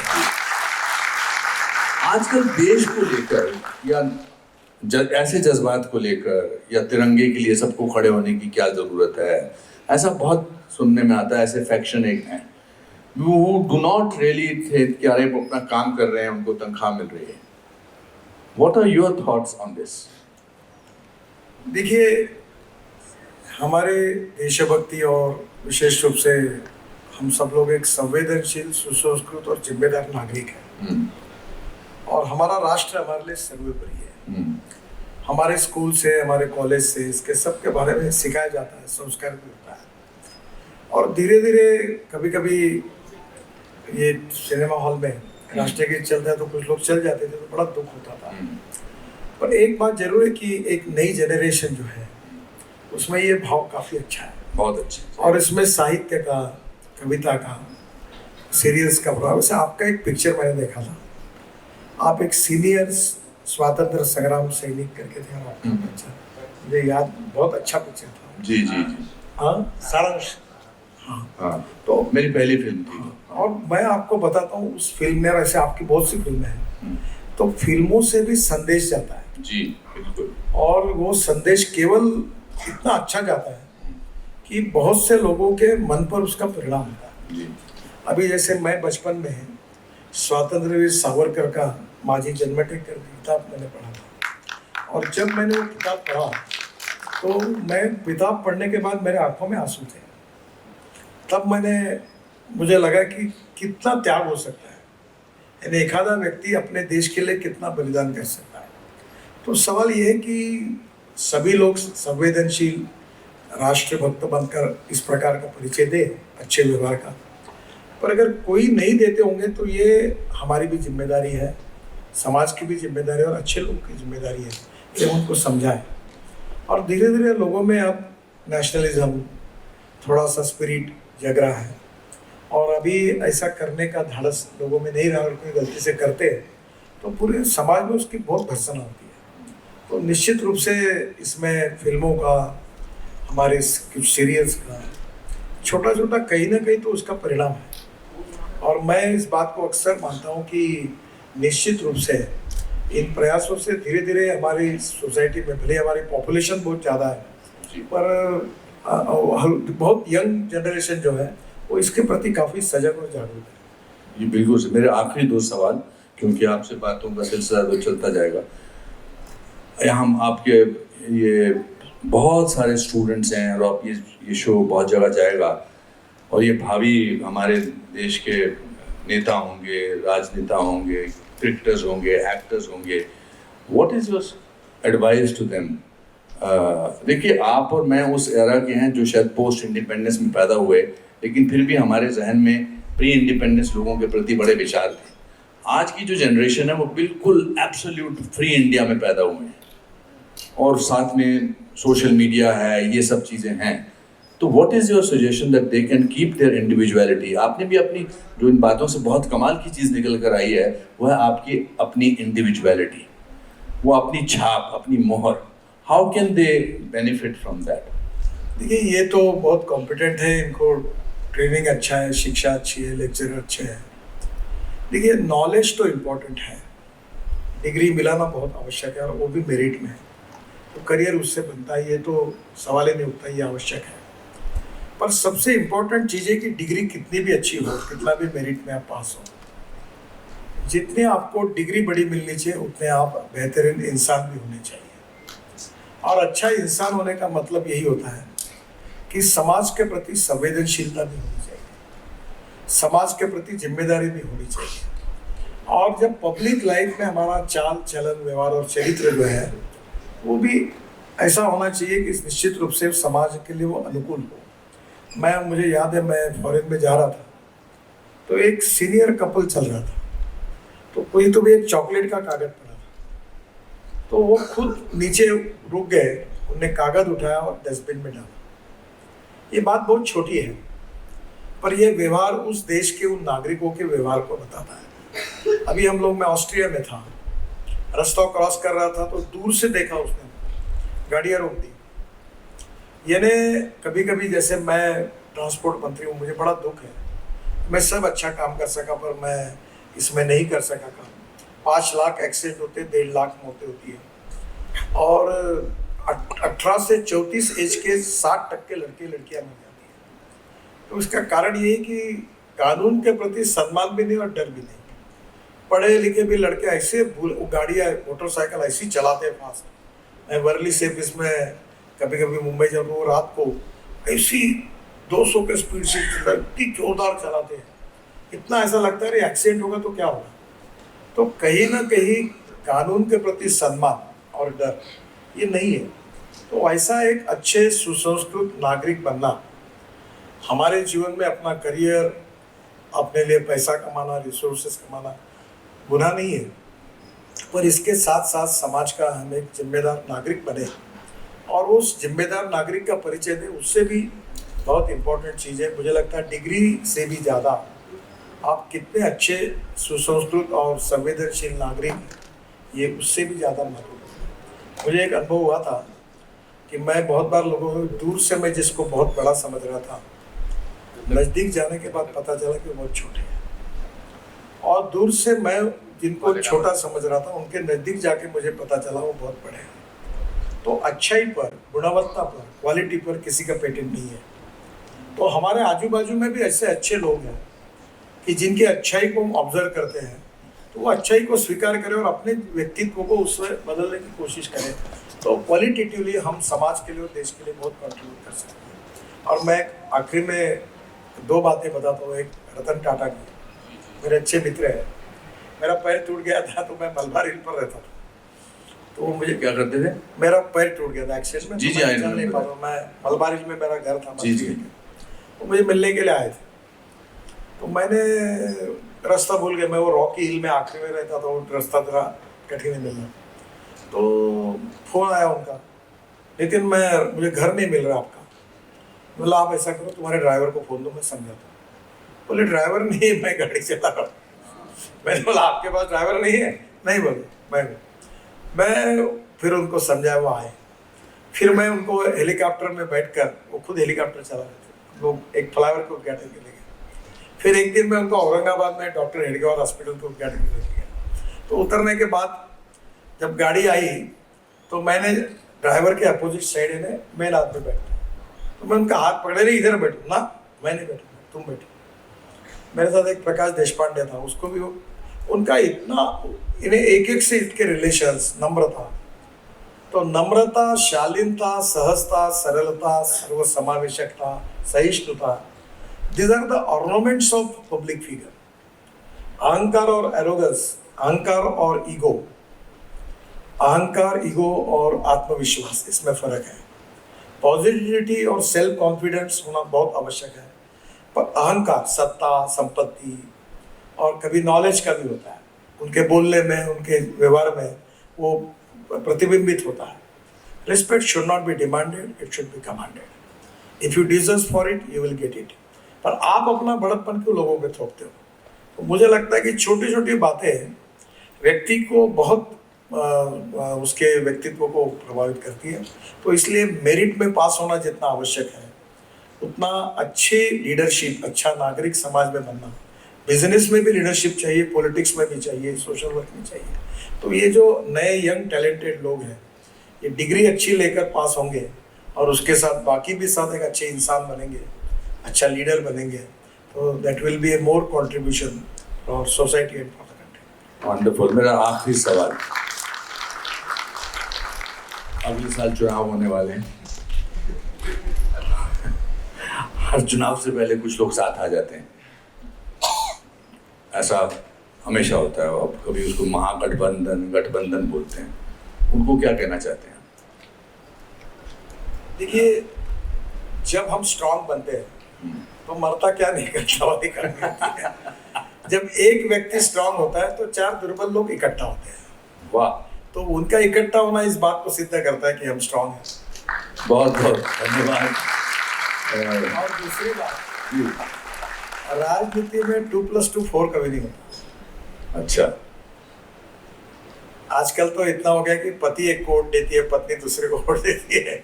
आजकल लोगों में पता नहीं चलता क्या है। सही बात। हम जो कुछ काम कर रहे हैं मोदी जी के नेतृत्व में, देश बदल रहा है और पिछले 60-70 साल में जितना काम नहीं हुआ उतना काम ये 10 साल में लोग देख रहे हैं। हिंदुस्तान फास्टेस्ट ग्रोइंग इकोनॉमी है, ग्रोथ रेट बढ़ रहा है, एग्रीकल्चर ग्रोथ रेट बढ़ रहा है और इंफ्रास्ट्रक्चर अच्छा हो रहा है, एक्सपोर्ट बढ़ रहा है, इंपोर्ट कम हो रहा है और वर्ल्ड की इन्वेस्टमेंट आ रही है। और मुझे लगता है कि निश्चित रूप से लोग इसको समझते हैं और इसी प्रक्रिया को गतिशील करने के लिए निश्चित रूप से लोग हमको सपोर्ट करेंगे। हमारे मुझे कभी कभी उसमें एक कोफ्त होती है किसी चीज़ की, कि आजकल ये बड़ा शुरू हुआ है कि हम पहले वादे होते थे जब इलेक्शंस में कि हम ये सड़कें बनवा देंगे, घर बनवा देंगे, अब बहुत ज़्यादा मुफ्त में चीज़ें देने का, उससे लगता है आपको कहीं कहीं कुछ इस तरह का? तो इस देश की राजनीति बिगड़ती है, हाँ, या अच्छे लोग चुनकर नहीं आते, इसके लिए सबसे ज़्यादा जिम्मेदार जनता है। अगर इनका चॉइस अगर ठीक है जी, तो मुझे लगता है कौन अच्छा है, कौन ईमानदार है, कौन काम करता है, उस जात, पंथ, धर्म, भाषा, इससे ऊपर उठकर अगर जनता अपना वोट देती है तो मुझे लगता है प्रॉब्लम नहीं है। हमारे स्टूडेंट फील्ड में एक बहुत अच्छा ये था जी, इधर गधे उधर गधे सब तरफ गधे ही गधे, हाँ। अच्छे घोड़ों को नहीं है घास और गधे खा रहे च्यवनप्राश। मैं किसी को घोड़ा भी नहीं कह रहा हूँ, किसी को गधा कह रहा हूँ। इससे मुझे लगता बढ़िया है कि जनता अपना च्यवनप्राश किसको खिलाए ये तय करे। जरा अच्छे घोड़ों को खिलाएंगे तो मजा आएगी। इससे बेटर पंच लाइन पे ये इंटरव्यू और मेरा कॉन्वर्सेशन आपके साथ खत्म नहीं हो सकता। Personally it was a learning experience for me to speak to you. मैं आपको 1 घंटे तक मिलने का, हालांकि आप कोशिश भी करते तो आप टाइम नहीं दे सकते थे, मगर आपने मेरे साथ और इतने सारे लोगों के साथ 1 घंटा गुजारा और हमारा ज्ञान बढ़ाया। सबसे बड़ी बात जो है आपकी, आप जो है बहुत नेचुरल हैं, बहुत ओरिजिनल हैं। एंड मैं बार बार अपने दादाजी का एग्जांपल देता हूँ क्योंकि मैंने 19 साल जिंदगी के उनके साथ काटे। तो उन्होंने कहा जो आदमी कॉन्फिडेंट होता है वो नेचुरल भी होता है, जो आदमी ईमानदार होता है वो नेचुरल भी होता है, और जो आदमी कठिन परिश्रम में, मेहनत में अपना ये रखता है, कॉन्फिडेंस रखता है, वो भी अच्छा इंसान होता है। आप अच्छे इंसान हैं, अच्छे कार्यकर्ता हैं, अच्छा काम करने वाले हैं। आपसे बात करके मैं बहुत धनी महसूस कर रहा हूँ। बहुत बहुत धन्यवाद। पर एक बात मैं कहूँगा कि फिल्म इंडस्ट्री में बहुत कलाकार अभिनय करने वाले हैं, पर उसमें से बहुत कम कलाकार है कि जो किसी भी भूमिका में ऐसा अभिनय करते हैं कि उनका जो चरित्र होता है वो अपने जीवन को, व्यक्तित्व को प्रभावित करता है। उन चुने हुए अभिनेताओं में से एक अनुपम जी है, वो साहित्यिक है, कवि है, और सबसे बड़ी बात है कि वो संवेदनशील नागरिक है। उनकी अपनी सोशल, पॉलिटिकल, यानी पॉलिटिक्स में नहीं है, पर कमिटमेंट है अच्छाई के साथ, और उस बात को क्या लोग कहते हैं ये न सोचते हुए अपनी बात को हिम्मत के साथ कहने का ढाढ़स भी उनके साथ है। वो अच्छे कलाकार भी है, अच्छे इंसान भी है। उनके साथ उन्होंने मेरा इंटरव्यू लिया, मुझे बहुत अच्छा लगा। तो बहुत बहुत धन्यवाद. Thank you very much. नमस्कार. साहेब एक 2 मिनिटं थांबाल, आम्हाला 2 ऑडियन्स प्रश्नही घ्यायचे आहे. 2च मिनिटं. बहुत बहुत धन्यवाद आदरणीय नितिन गडकरी जी, आदरणीय अनुपम खेर जी. समय कम है इसलिए हम सिर्फ 2 एक्चुअली मेरा क्वेश्चन ये था, जैसे कि फ्रीडम ऑफ स्पीच होती है, सबका डेमोक्रेसी है, तो बहुत बार ऐसा होता है कि हम कुछ इन्वायरमेंट में कुछ हमको डेवलप करना है, बट इन्वायरमेंटल एक्टिविस्ट आ जाते हैं, उसे बंद करवा देते हैं, तो वहाँ पर डेवलपमेंट नहीं हो पाती है. जैसे अजनी इंटर मॉडल स्टेशन हो गया, नॉर्थ ईस्ट में कुछ डेवलप करने वहाँ पे इशू हो जाते हैं, तो इस चीज़ पर आपका क्या कहना है? देखिए, ये बहुत अच्छा हुआ आपने ये प्रश्न पूछा. मैं भी एक एनजीओ जैसा इकोलॉजी एंड एनवायरनमेंट के प्रति कटिबद्ध हूँ. अभी हमने 68,000 पेड़ ट्रांसप्लांट किए. अभी मैंने औरंगाबाद में पैठण के पास 51 पेड़ 100 साल पुराने, एक सयाजी शिंदे करके साउथ में फिल्म एक्टर है, वो ये काम करते हैं, उनके साथ हमने लगाए. द्वारका एक्सप्रेस हाईवे में 12,000 ट्री ट्रांसप्लांट किए और 3 करोड़ 86 लाख ट्री हमने 3 मीटर के लगाए. आपको पता है ये नीरी के बाजू में एक रोड है, वहाँ पीवीसी पाइप में अपने पेड़ पहली बार सक्सेसफुल लगे. अच्छे बगीचे बना रहे हैं, नाग नदी को अच्छा बना रहे हैं, बाम्बू का हमने क्रैश बैरियर तैयार किया. ये अब सब जगह पर हम लोग इकोलॉजी एंड एनवायरनमेंट को प्रोटेक्ट करने के लिए पूरा कष्ट करते हैं. जब अजनी की बात आती है तो उसमें ऑलरेडी ऐसी स्पेसिस थी कि जिनको तोड़ने के बारे में फॉरेस्ट डिपार्टमेंट ने जीआर में उल्लेख किया था, पर उसके बाद भी लोगों ने विरोध किया. तो कहीं ना कहीं ecology and environment, ethics, economy, ecology and environment, 3 important pillars of the society. हम इकोलॉजी एंड एनवायरनमेंट को बढ़ाएं, इसीलिए तो मैं पेट्रोल डीजल के खिलाफ हूँ. Electric, ethanol, methanol, biodiesel, bio LNG, bio CNG, hydrogen सब लाने की कोशिश करें, क्योंकि प्रदूषण बचे, प्रदूषण कम हो. तो मुझे लगता है कि हमको बैलेंस करना पड़ेगा between development and ecology and environment. Ecology and environment को पूरी तरह प्रोटेक्ट करते हुए हमको डेवलपमेंट भी करनी होगी, और यही हमारे सबके लिए आवश्यक है. एक तरफा विचार करके हम एक्सट्रीमिस्ट बन जाएंगे तो नहीं हो पाएगा. We need to find out coordination between the 2 thoughts, और एक तरफ डेवलपमेंट भी करें और इकोलॉजी एंड एनवायरनमेंट को भी प्रोटेक्ट करें. अब नागपुर में भी हम लोग पेड़ लगा रहे हैं, गार्डन्स बना रहे अच्छे. तो मुझे लगता है कि इनको सबके पास अगर आप जाकर ये बात को समझाएंगे तो प्रॉब्लम नहीं आएगा.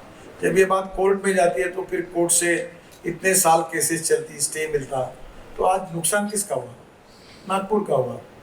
1200 करोड़ रुपए मंजूर थे, मल्टी मॉडल हब बना रहे थे, और वो पूरा प्रोजेक्ट फिर मैंने तय किया कि 2 साल कोर्ट में कॉन्ट्रैक्टर ने क्लेम्स डाल दिए. नागार्जुना कंपनी ने आकर उसको 50-60 करोड़ रुपए केवल काम रिजेक्ट करने के देने पड़े. वर्क क्लोज किया और हमने ख़त्म कर दिया उसको. तो कभी ना कभी हम उसके बाद जितने पेड़ अगर कटते तो उससे 3 गुना 4 गुना ज़्यादा पेड़ लगाते, ट्रांसप्लांट करते. हम नहीं चाहते थे पेड़ काटना, तो दुर्भाग्यवश उस पूरे इसमें नहीं हो पाया. और वो एक और प्रश्न. उसका प्रॉब्लम ढूंढा है, वो प्रोजेक्ट करेंगे. एक और प्रश्न बस. ये हाँ बोलिए. Hello, I am myself Devavrat Lakshmikant Deshpande. Sir, here. Sir, you have been constantly supporting the electric vehicles. And sir, the source of electricity need to be taken into consideration. मतलब वो electricity आ कहाँ से रही है? अगर pollution free बनाना है और वो अगर electricity thermal plant से आ रही है तो वो achieve नहीं कर पाएंगे हम. और उसी के साथ मेरा ये सवाल है कि जैसे हम इलेक्ट्रिक व्हीकल्स की जो बैटरीज है, after several years we have to change it और रिप्लेस इट, देन इसके कारण जो ई वेस्ट बढ़ेगा उसको डिस्पोजिशन, वो ई वेस्ट का डिस्पोजिशन करने के लिए सरकार के पास क्या इम्प्लीमेंटेशन पॉलिसी है? देखिए, पहली बात तो ऐसी कि हमारी पावर बास्केट में 38% सोलर है, और मुझे विश्वास है कि 2070 के पहले हम कार्बन न्यूट्रल बनने के बारे में हमने कमिटमेंट किया है. दूसरी बात, जो इलेक्ट्रिसिटी के इसमें जाती है इसका रेट 2 रुपये 40 पैसा है, और जो सोलर कोल की पावर है, थर्मल पावर, वो 4.5 रुपये यूनिट तक जाती है. और प्रॉब्लम ये है कि अब हमारे हाइड्रो पावर बड़े पैमाने पर हम तैयार कर रहे हैं, विंड पावर तैयार कर रहे हैं. अब मुझे व्यक्तिगत मत है कि हमने न्यूक्लियर बेस्ड पावर की तरफ जाना चाहिए, जिसमें यूरेनियम के बजाय थोरियम के ऊपर जाए, और जियोथर्मल पावर है.